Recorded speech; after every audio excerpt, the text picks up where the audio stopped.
Question numéro 1. Je tourne à droite. J'ai la priorité sur le véhicule blanc. Oui, réponse A. Non, réponse B.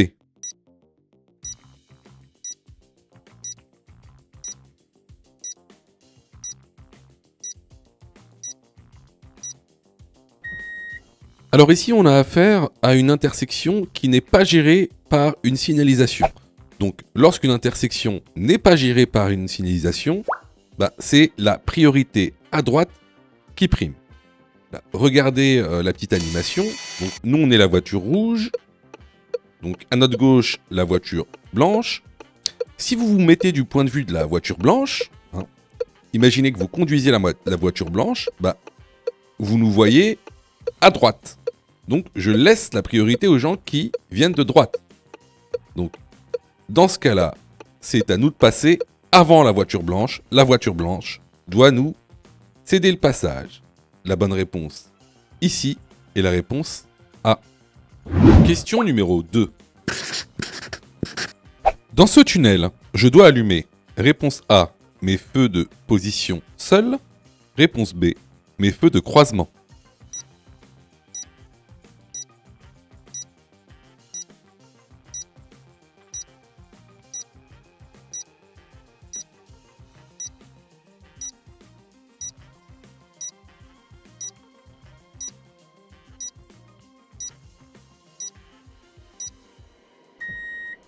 Alors, dans un tunnel, il est obligatoire d'allumer ces feux de croisement. Les feux de position seule ne sont pas suffisants. Ici, la bonne réponse est la réponse B.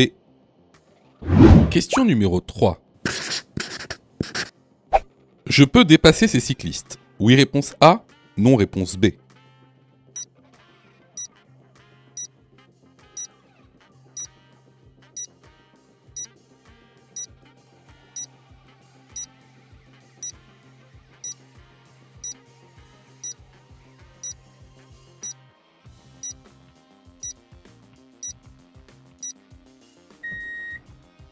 Alors effectivement, lorsqu'on a une ligne blanche et des cyclistes qui circulent devant nous, on peut les dépasser. On peut les dépasser en s'assurant de chevaucher la ligne blanche et non pas la franchir. Je vous laisse aller dans la formation pour voir la différence entre franchir une ligne blanche et chevaucher une ligne blanche. Alors oui, on peut.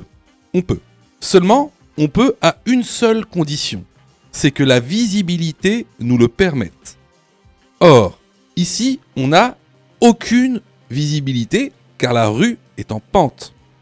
Donc, ici, est-ce que je peux dépasser ces cyclistes? La réponse est la réponse B. Question numéro 4.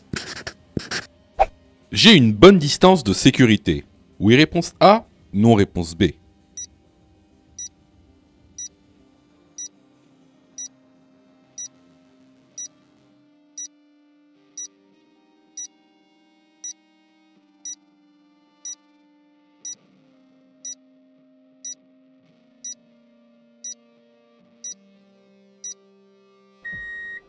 Alors, avant de répondre à la question, qu'est-ce qu'une distance de sécurité? La distance de sécurité, c'est la distance minimale qui te sépare d'un autre véhicule et qui équivaut à la distance parcourue pendant 2 secondes. En général, pour connaître cette distance, vous avez ce qu'on appelle des signalisations horizontales sur les routes et les autoroutes. Cette signalisation, ce sont les lignes de rive, donc les lignes qui sont à droite de la route. Pour respecter cette distance de sécurité, il faut au moins laisser 2 lignes de rive entre vous et le véhicule qui a devant vous.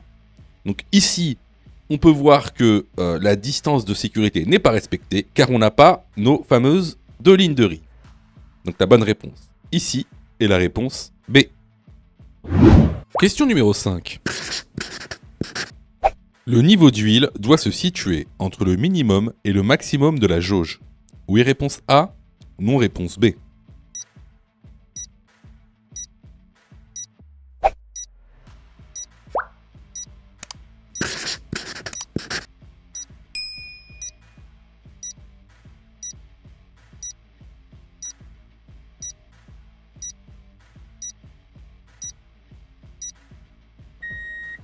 Alors, comment savoir si le niveau d'huile est correct dans votre véhicule? Alors, ce que vous allez faire, moteur à froid et sur sol plat, vous allez retirer premièrement la jauge, vous allez la nettoyer avec un chiffon, puis vous allez la replacer et la retirer pour regarder le niveau d'huile. Si le niveau d'huile est entre le minimum et le maximum, c'est que le niveau d'huile est correct. Par contre, s'il est en dessous du minimum, il faudra alors rajouter de l'huile dans le réservoir d'huile, qui est un autre bouchon, situé juste au-dessus en général. Donc ici, est-ce que le niveau d'huile doit se situer entre le minimum et le maximum de la jauge? La bonne réponse est la réponse A. Question numéro 6. En période probatoire, j'ai commis une infraction de classe 4 avec retrait de 3 points. Réponse A, je dois réaliser un stage obligatoire. Réponse B, je dois juste payer mon amende. Réponse C, je recevrai une lettre 48N.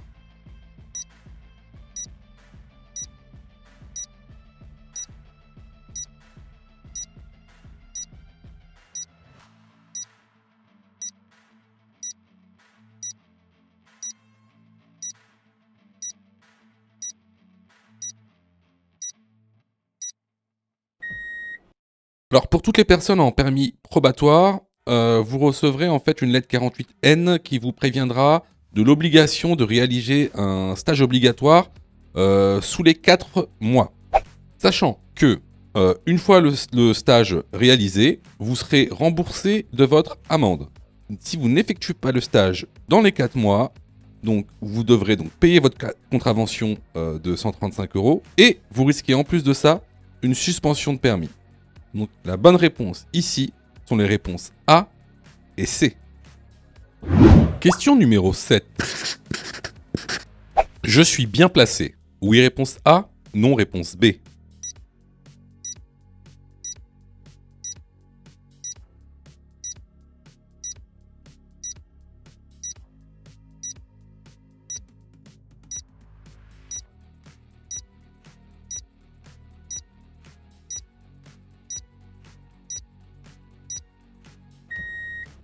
Alors, ici, il faut que tu vois plusieurs choses.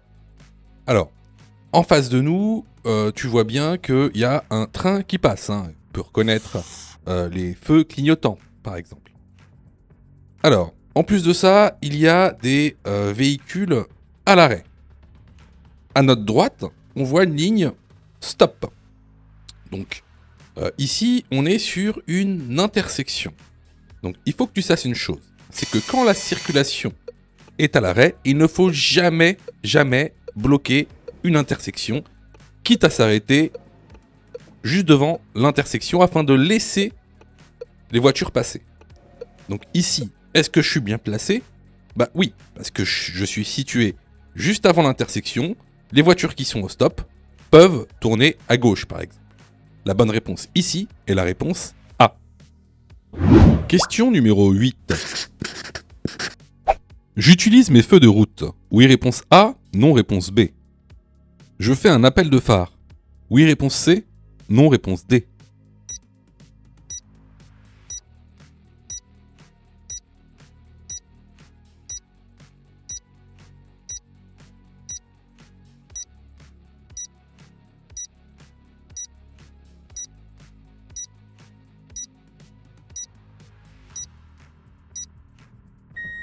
Alors, à la question « J'utilise mes feux de route ».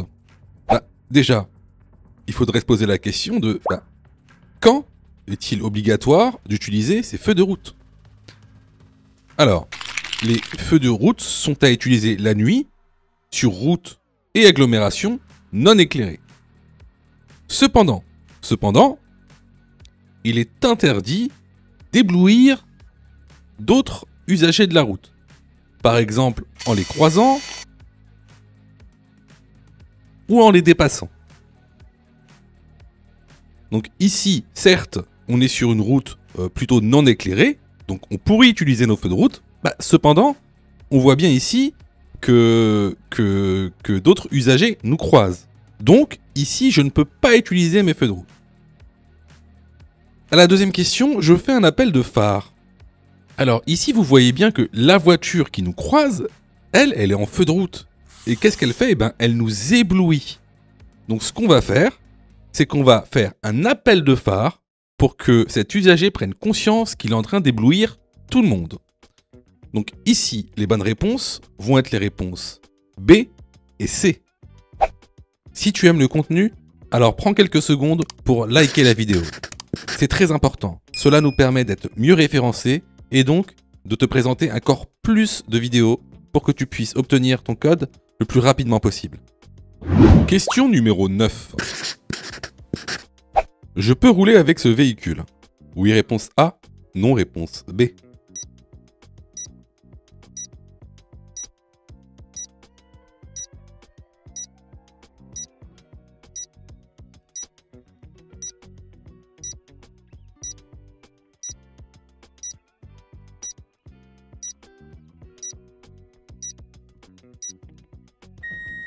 Alors, il faut que tu saches que la plaque d'immatriculation doit être visible. Dans ce cas-là, la plaque, elle n'est pas visible. Donc, tu peux être sanctionné pour carte d'immatriculation illisible. Ça, c'est une amende, c'est une contravention de 4e classe et une amende de 135 € sans retrait de points. La bonne réponse ici est la réponse B. Question numéro 10. Dans cette situation, je dépasse les piétons? Oui, réponse A. Non, réponse B. Je suis en présence d'une zone d'incertitude. Oui, réponse C. Non, réponse D.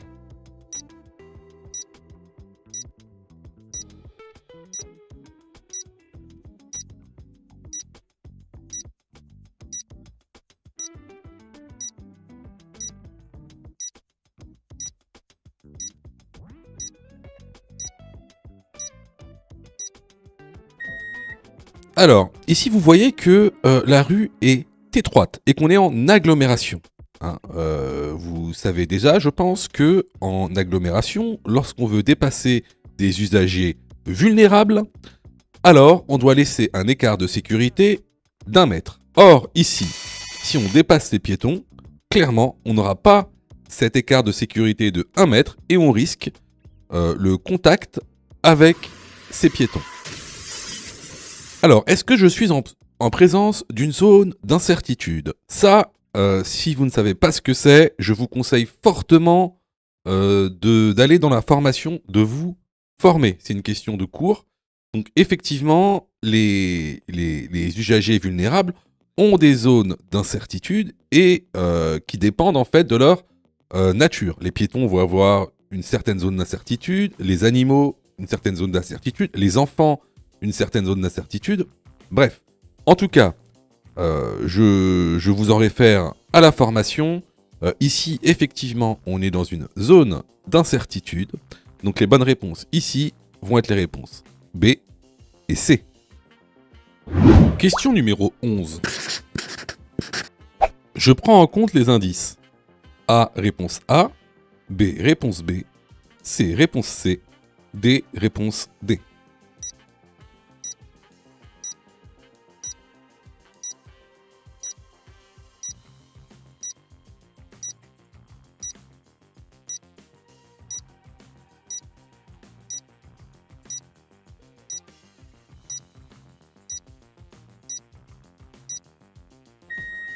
Alors ici, on est sur une voie d'insertion. Bien sûr, il faut prendre en compte la signalisation, le céder le passage en A, notre vitesse en D, bien sûr, les usagers qu'il y a derrière nous en B. Par contre, le camion qui circule en sens inverse sur une route en plus à chaussée séparée n'a aucune utilité. Donc ici, les bonnes réponses vont être les réponses A, B et D. Question numéro 12. Ce véhicule est conçu pour les personnes à mobilité réduite. Oui, réponse A. Non, réponse B.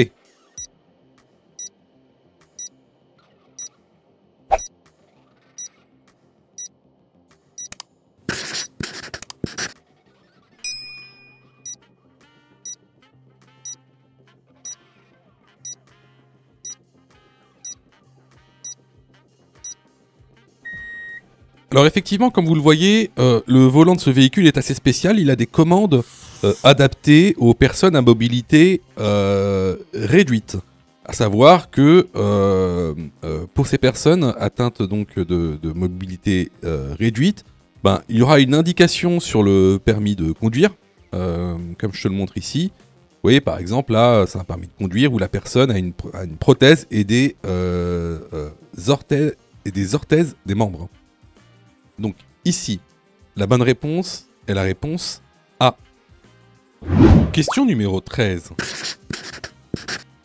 Un siège enfant homologué doit être adapté à son âge, oui réponse A, non réponse B, à sa morphologie, oui réponse C, non réponse D.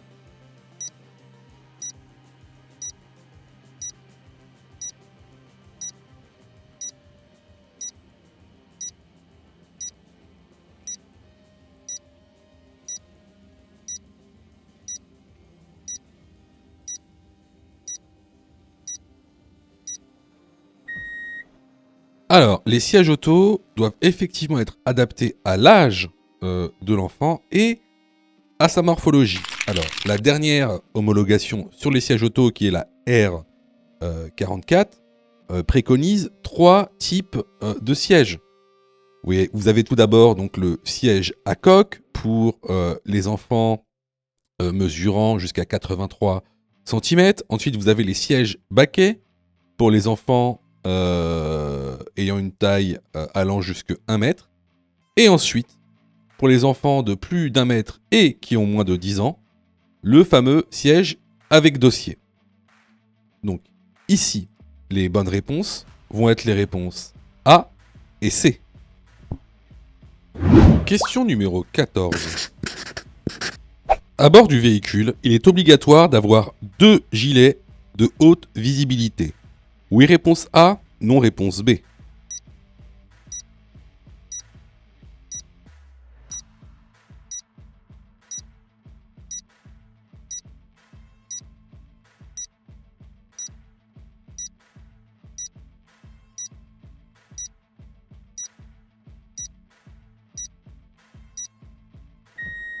Alors, il est obligatoire d'avoir un gilet de haute visibilité à bord de son véhicule.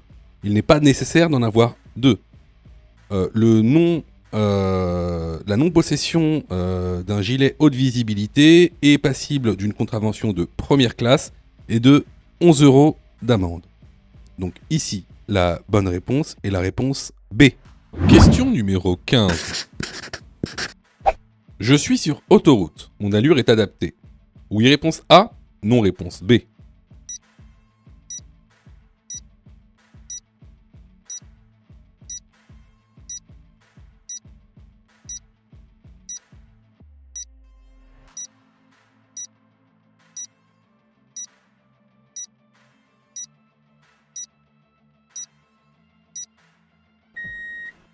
Alors ici, tu vois, il y a un camion orange. Alors, ce camion orange, c'est un camion que tu vas voir souvent quand tu vas avoir ton permis de conduire.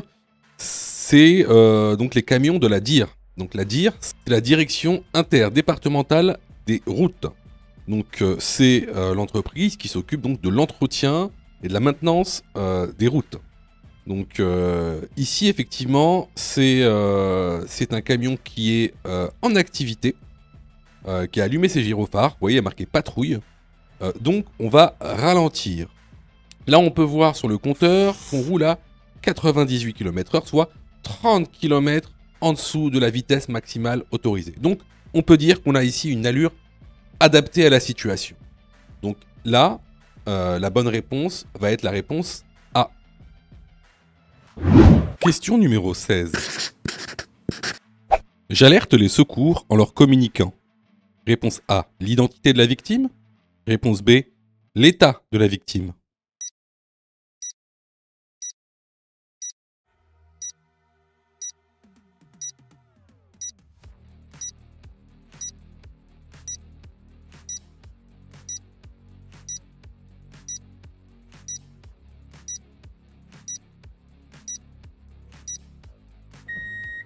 Alors, lorsque vous alertez les secours après un accident ayant engendré des dommages corporels, il faut faire ce qu'on appelle un pré-diagnostic.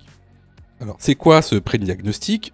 Il va falloir communiquer l'état de conscience de la victime, donc si elle est consciente ou inconsciente, si elle respire ou non, si elle a une hémorragie ou non, si elle peut se déplacer ou non, si elle peut parler ou non.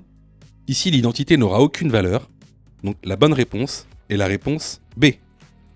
Les vidéos sont totalement gratuites, donc abonne-toi pour aider la chaîne, et surtout, active les notifications pour être prévenu des dernières vidéos et avoir ton code beaucoup plus rapidement. Question numéro 17. Je tourne à droite comme le véhicule en face. Je passe avant le véhicule en face. Oui, réponse A, non, réponse B.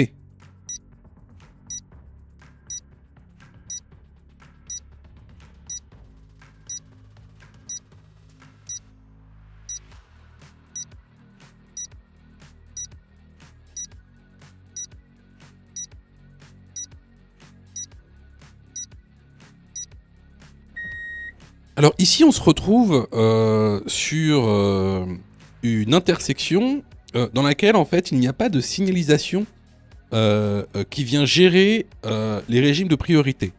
Donc, s'il n'y a pas de signalisation, c'est-à-dire pas de marquage au sol, ni de signalisation verticale, c'est-à-dire des panneaux ou des feux qui régissent la priorité, alors on est sous le régime de la priorité à droite.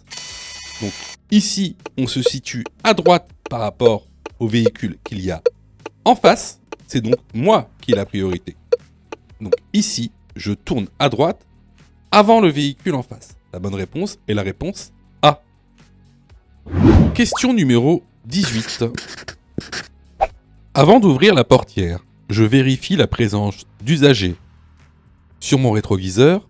Oui, réponse A. Non, réponse B. En vision directe. Oui, réponse C. Non, réponse D.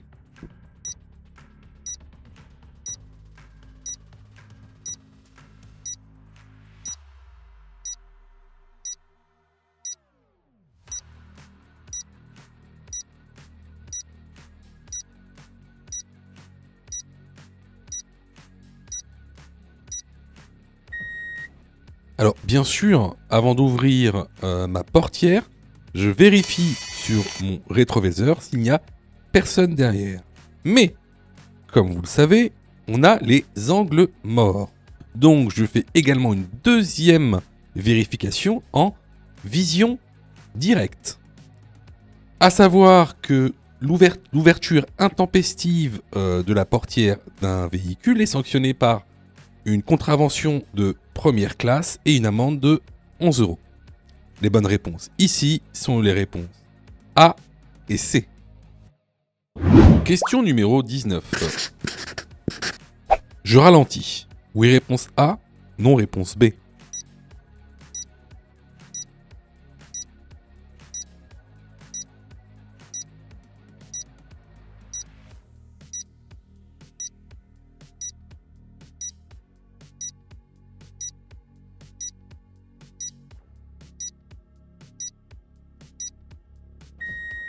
Alors effectivement, ici on arrive à une intersection. Elle est quand même assez dangereuse. Pourquoi? Parce que le véhicule qui est dans cette intersection, c'est un véhicule agricole. Donc il a sûrement beaucoup de mal à pouvoir faire ses contrôles. Donc ici, je ralentis. La bonne réponse est la réponse A. Question numéro 20. Dans cette situation, réponse A, je ralentis. Réponse B, j'accélère.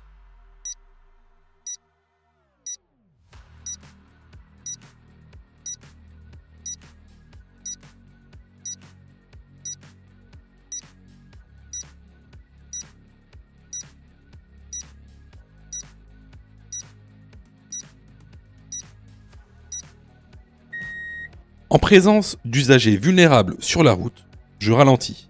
La bonne réponse est la réponse A. Question numéro 21. Avant de prendre la route, je vérifie que mes pneus ne sont pas dégonflés. Oui, réponse A. Non, réponse B.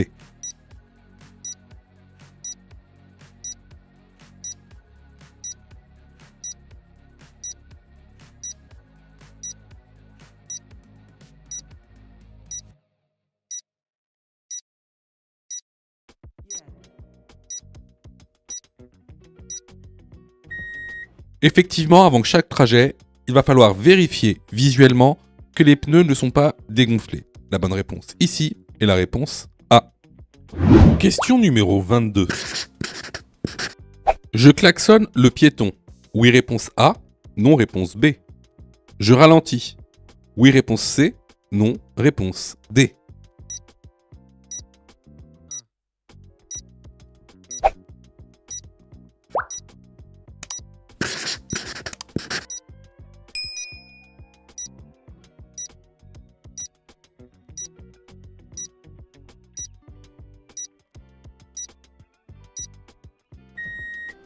Alors, je pense que maintenant, tu le sais, en agglomération, il est strictement interdit de klaxonner, sauf danger immédiat. Ici, il n'y a pas de danger immédiat. Le piéton est assez loin. Donc, est-ce que je ralentis? Bah oui, ici, je ralentis et je laisse passer le piéton. Les bonnes réponses sont les réponses B et C. Question numéro 23. Je place ces bagages. Réponse A, sur le siège arrière. Réponse B, dans le coffre.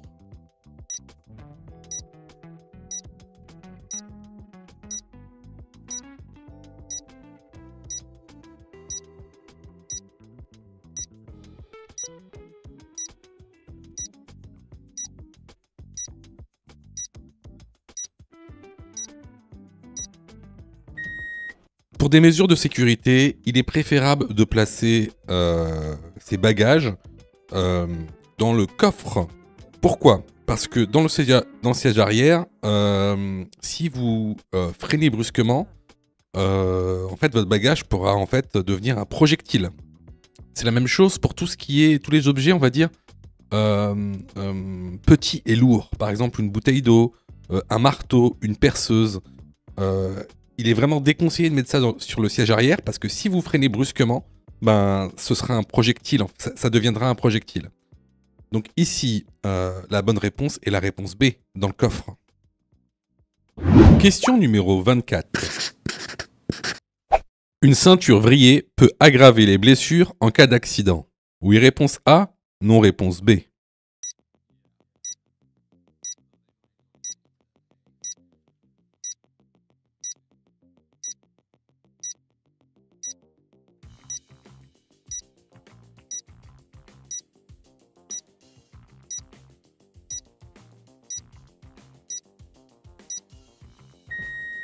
Alors, effectivement, une ceinture mal placée ou vrillée peut aggraver les blessures en cas d'accident. La bonne réponse ici est la réponse A. Question numéro 25. Je ralentis et je dépasse ce camion. Oui, réponse A, non, réponse B.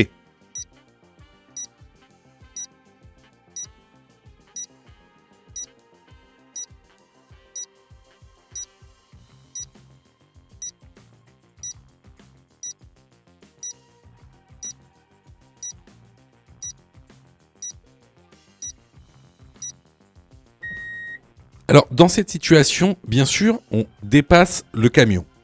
Cependant, on va faire attention à bien ralentir parce qu'on ne sait jamais.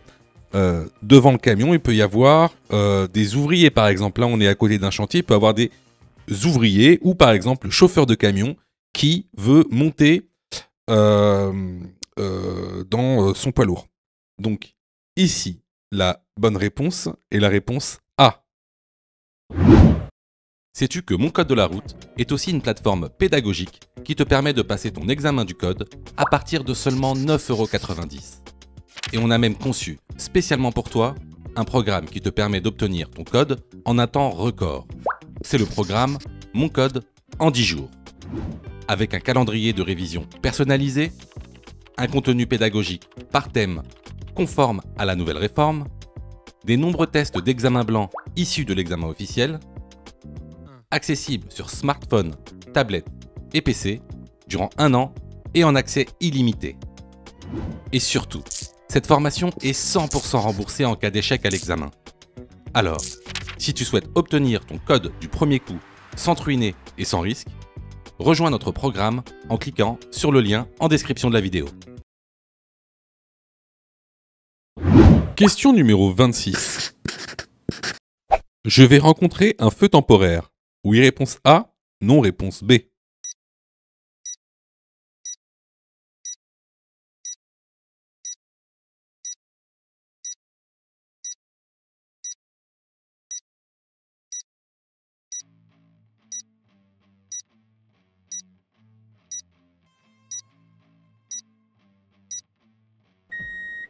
Alors effectivement, ce panneau indique la présence d'un feu temporaire qui va gérer la circulation. La bonne réponse ici est la réponse A.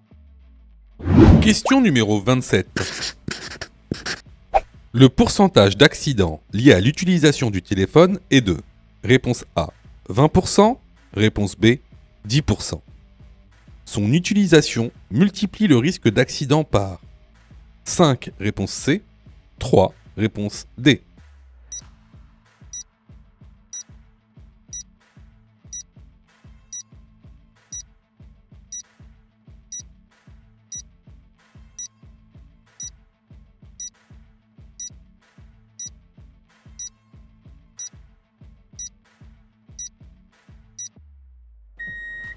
Alors, comme le montre le document que vous retrouverez dans la formation, le pourcentage d'accidents liés à l'utilisation du téléphone est de 10%. Son utilisation multiplie le risque d'accident par 3. Les bonnes réponses ici sont les réponses B et D. Question numéro 28. Les aires de repos sont espacées de réponse A 5 km, réponse B 10 km, réponse C 20 km, réponse D 30 km.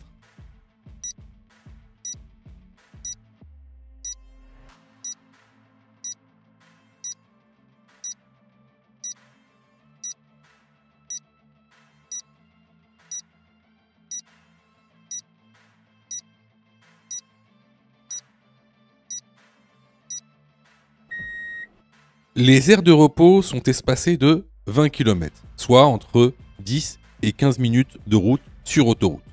La bonne réponse ici est la réponse C. Question numéro 29. Il est obligatoire de mettre un dispositif antidérapant lors des épisodes neigeux en tout temps. Oui, réponse A. Non, réponse B.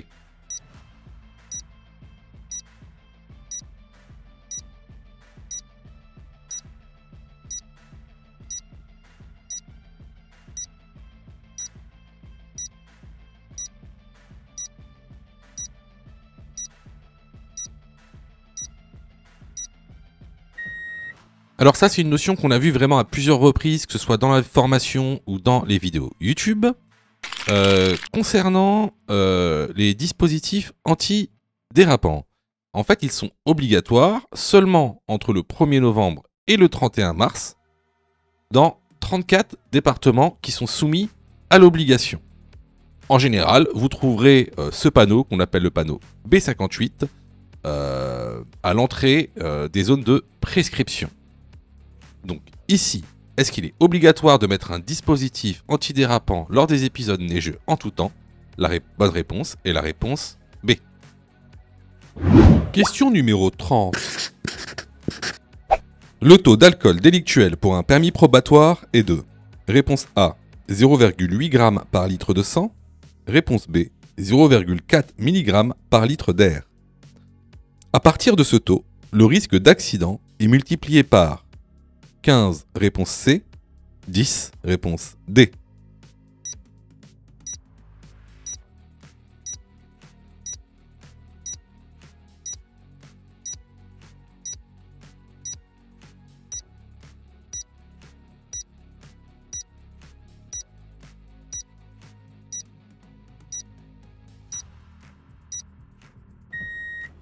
Alors, encore une fois, ça c'est des questions vraiment qu'on voit souvent. Donc ici, le taux d'alcool délictuel pour un permis probatoire, il est de 0,8 g par litre de sang, ce qui correspond à 0,4 mg par litre d'air expiré. C'est le même que pour un permis normal. Donc à partir de ce taux, le risque d'accident, lui, il est multiplié par 10. Donc les bonnes réponses ici sont les réponses A, B et D. Si tu aimes le contenu, alors prends quelques secondes pour liker la vidéo. C'est très important. Cela nous permet d'être mieux référencés et donc de te présenter encore plus de vidéos pour que tu puisses obtenir ton code le plus rapidement possible. Question numéro 31. L'autopartage permet de limiter les embouteillages, oui réponse A, non réponse B, de limiter les émissions de CO2, oui réponse C, non réponse D.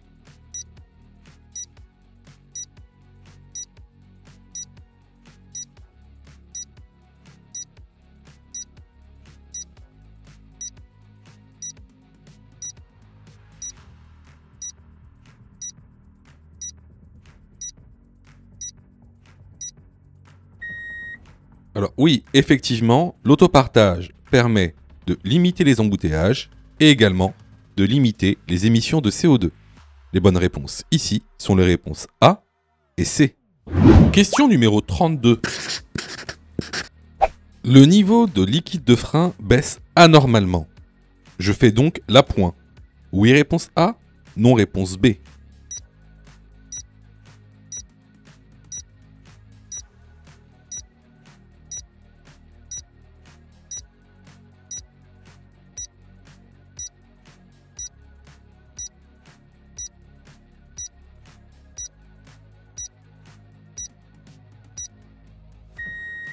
Alors, si votre niveau de liquide de frein baisse anormalement, il ne sert à rien de faire l'appoint. Vous avez vraisemblablement une fuite. Donc, dans ce cas-là, vous allez très rapidement chez un mécanicien. Donc, la bonne réponse ici est la réponse B. Question numéro 33. Je cède le passage au véhicule à droite. Oui, réponse A, non, réponse B. Dans cette situation, réponse C, je contrôle la circulation à gauche. Réponse D, j'accélère.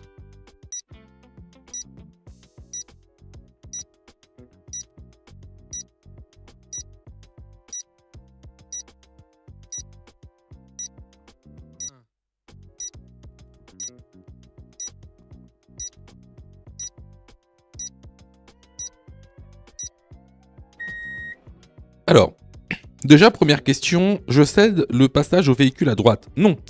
Le céder le passage qu'on voit au loin concerne le véhicule de droite. Donc c'est le véhicule de droite qui devra nous céder le passage. Ensuite, dans cette situation, est-ce que je contrôle la circulation à gauche? Oui, bien sûr, parce qu'on va s'insérer sur cette route principale. Est-ce que j'accélère? Également. Là, je roule à 48 km/h. Il va me falloir une vitesse adaptée pour rentrer sur la route principale. Les bonnes réponses ici sont les réponses B, C et D. Question numéro 34. Au carrefour, je cède la priorité à droite. Oui, réponse A, non, réponse B.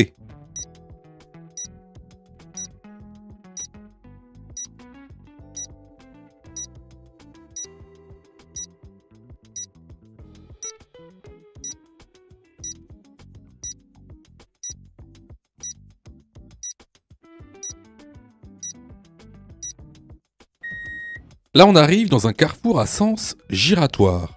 Donc, je cède la priorité à gauche. La bonne réponse ici est la réponse B. Question numéro 35. Un passager adulte n'a pas sa ceinture. En tant que conducteur responsable de mon véhicule, j'encours.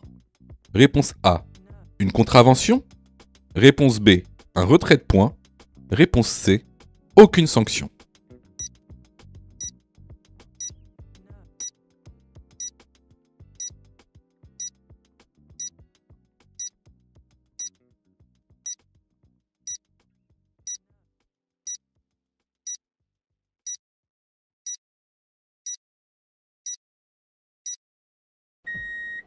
Alors, dans le cas de passagers adultes qui ne mettraient pas leur ceinture dans un véhicule, le responsable est le passager adulte. Ce ne sera jamais le conducteur. Le conducteur ne sera pas sanctionné si une personne ne met pas sa ceinture, une personne adulte en tout cas, ne met pas sa ceinture dans votre véhicule.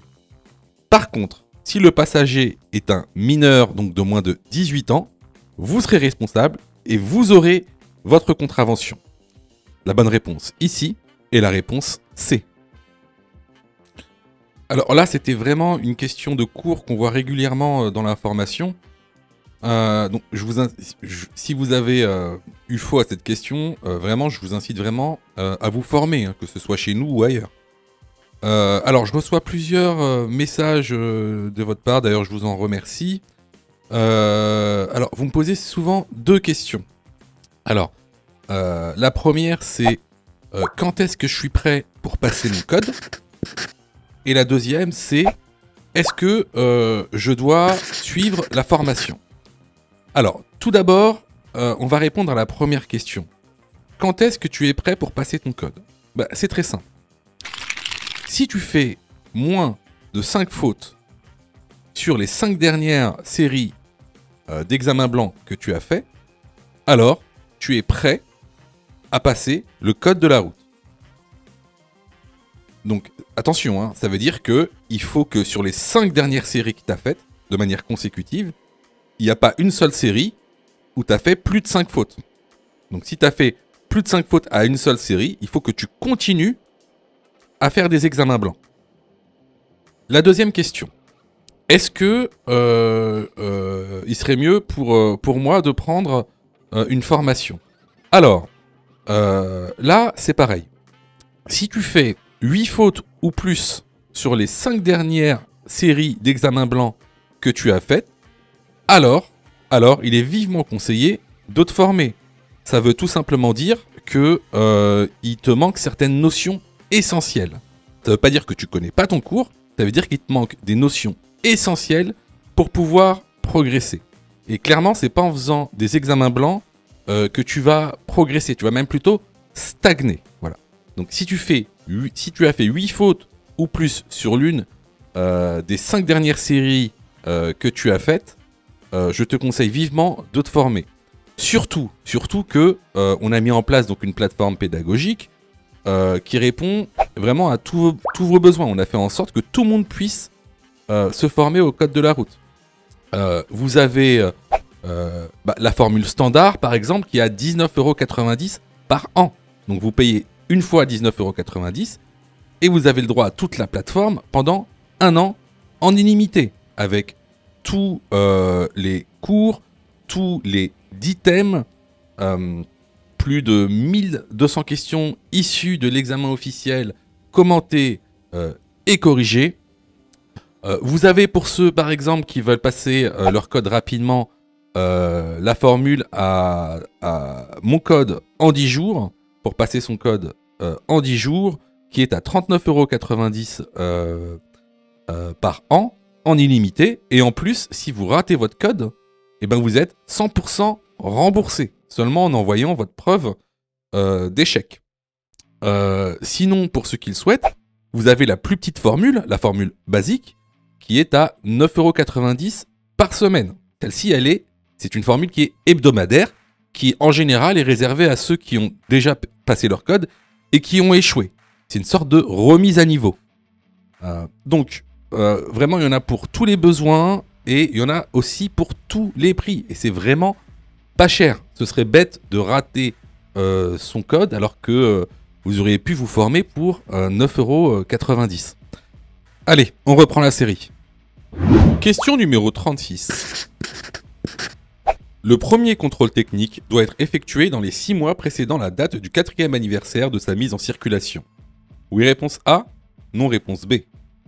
Les véhicules de plus de 4 ans doivent passer au contrôle technique tous les 2 ans. Oui, réponse C, non, réponse D.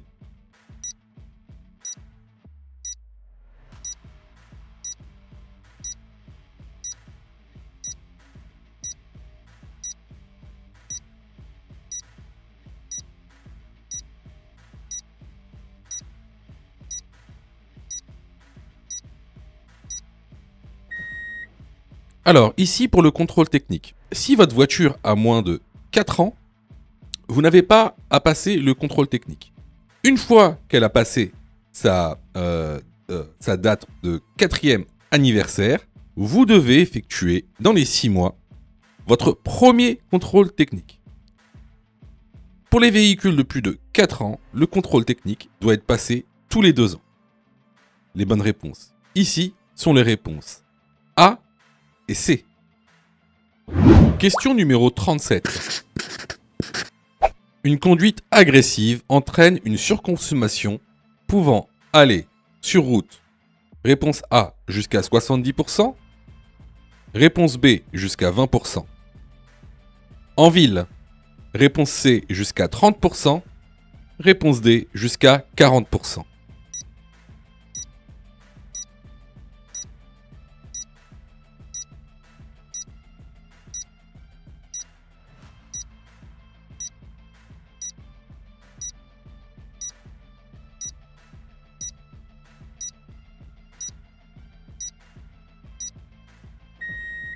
Une conduite agressive peut entraîner une surconsommation pouvant aller jusqu'à 20% sur route et 40% en ville.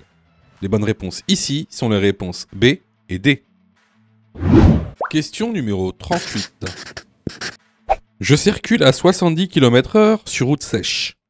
Ma distance de sécurité est de réponse A 42 mètres, réponse B 21 mètres. Ma distance de freinage est de réponse C 28 mètres, réponse D 38 mètres.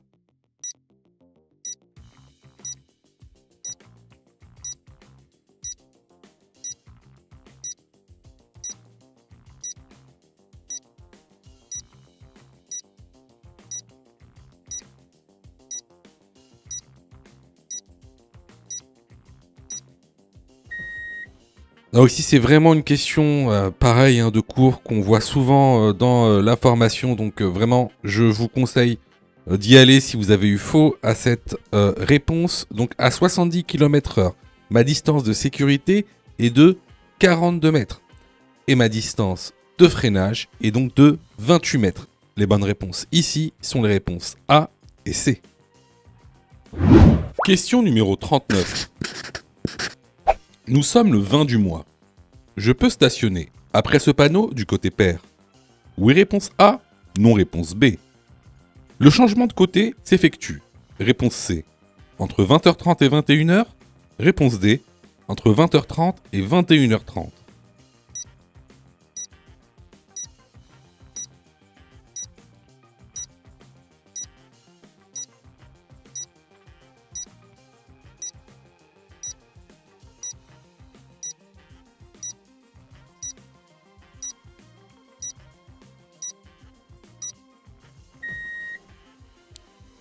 Alors ici, on a affaire à un panneau de stationnement alterné semi-mensuel.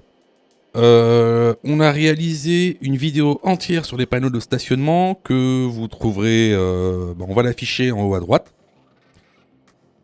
Alors, pour répondre à la question, ce panneau indique que vous êtes autorisé à stationner du côté impair du 1er au 15 et que vous êtes autorisé à stationner du côté pair du 16 à la fin du mois. Le changement de côté, lui, s'effectue entre 20h30 et 21h. Donc ici, les bonnes réponses sont les réponses A et C. Question numéro 40. La fatigue est responsable. Réponse A, de 23% des accidents de la route. Réponse B, de 33% des accidents de la route. Après les premiers signes de somnolence, le risque d'accident est multiplié. Réponse C, par 3 ou 4. Réponse D, par 5 ou 6.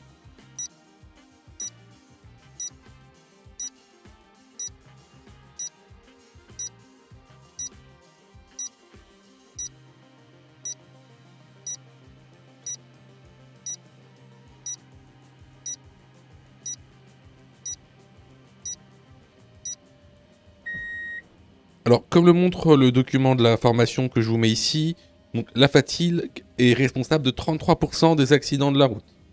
Et après les premiers signes de somnolence, le risque d'accident est multiplié par 3 ou 4.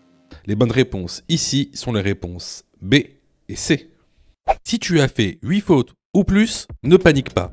Rejoins-nous sur notre plateforme pédagogique en ligne en cliquant sur le lien en description de la vidéo. Tu pourras alors choisir la formule qui te convient. N'oublie pas de liker la vidéo et de t'abonner pour recevoir toutes les dernières notifications. Tu peux aussi continuer à t'entraîner en cliquant sur l'une des vidéos qui s'affichent.